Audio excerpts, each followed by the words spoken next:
are still in draft. They've not been published yet.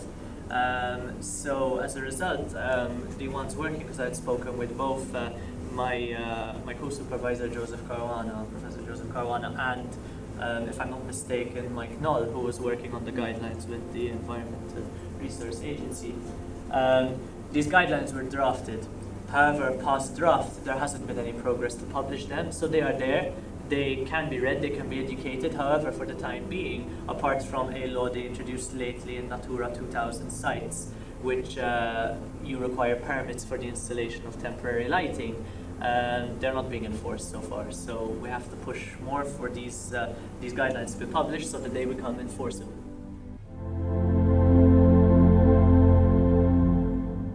The amount of light you're wasting comes in severity. Now, that severity ranges. You have the first level, which is discomfort glare.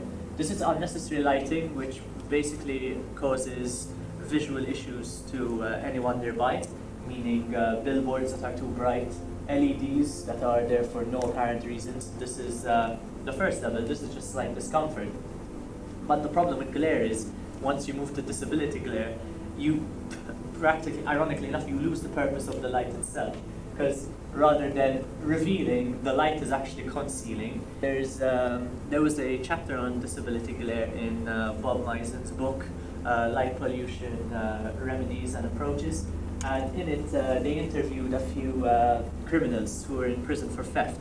And they asked them, what difference would it make if there was a bright light present? And the alleged thieves replied, well, it's simple. It just makes my life easier. Because I can see better, I can get in and out faster. So the supposed misconception that an incredibly bright light makes your place safer actually works the other way around, because if someone were to be behind this light, it would entirely conceal their presence. They would be seeing what they're doing thanks to the wash of white light, but no one would be aware of their presence, leading to that misconception of extra light being more secure, practically being entirely on its head. Now, if we go to the last, blinding glare. Blinding glare is pretty straightforward in the fact that it has a light of such a high intensity that standing in front of it for a long period of time can actually cause temporary blindness, or over long exposure periods cause ocular damage. These kinds of lighting are reserved for the most intense places, such as 500-watt security lights in parking lots, and spotlights in stadiums. Spotlights in stadiums, of course, can be exempt because they're a form of temporary lighting, meaning as soon as the purpose of their usage is done, they're off. However, if appropriate study were to be done, blinding glare would never be necessary.